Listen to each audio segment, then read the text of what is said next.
Hi everyone! Today I want to talk to you about decisions we all make when we choose to go online. Since we're all staying home for this long period of time, I thought this would be the perfect time to talk about how to ethically use technology. These skills can also be used, when we're back to our regular routines and going from school and home, but it's especially great to remember these things while we're at home and we're on our computers a lot more. I know it sounds like a drag, and you're probably thinking, Miss Knoll, pretty sure I know how to handle myself online. I'm on the internet all the time. But bear with me.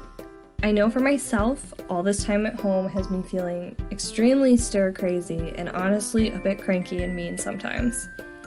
In addition to this, I've been spending a lot more time on my computer and online. Because of this, I really have to remind myself to remain kind and ethical when I'm out on the interweb, even when the current state of the world makes me want to just scream.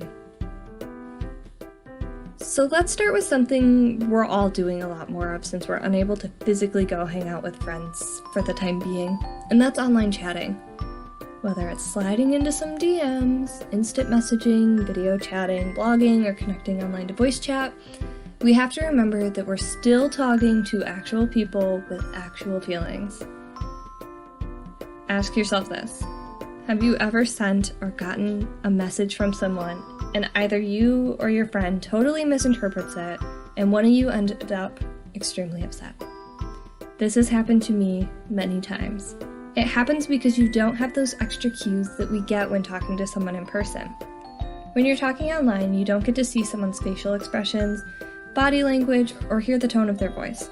So when someone types something sarcastic or uses abbreviated lingo, like the dreaded response of just the letter K, it's hard to interpret what they mean. Because of this, we have to be extra careful about how we articulate ourselves when we're trying to communicate with others online.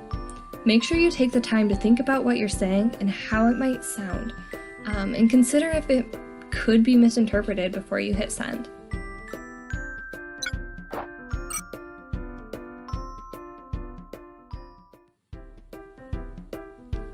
When we're talking to friends online, it's easy to forget that another human being is on the receiving end of what we type. It's easy to forget how our words can hurt others when you can't see the sadness in their eyes or see the hurt written all over their face after you've said something cruel. Like I said before, during this time that I've been cooped up at home, I have moments where I start to get a bit frustrated and angry. It's a situation that I can't control, and sometimes I want to scream into the online void for anyone who will listen to my woes. This isn't always the best option. As crazy as it sounds, I think this is normal right now. We're all going through something a bit scary and uncertain, and it can be really frustrating at times.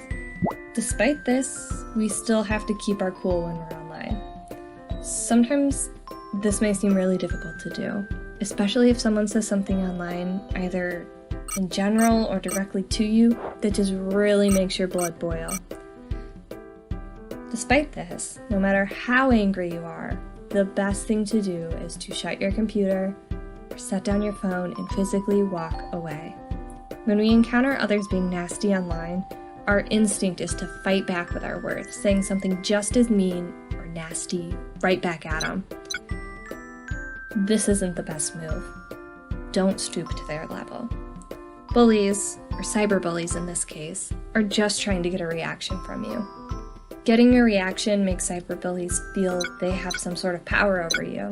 You don't want to empower someone like that. If you really feel like you need to reply, wait 24 hours before you respond. This will give you time to sort through the immediate anger or upset feelings that you're having before saying something that you might completely regret the next day.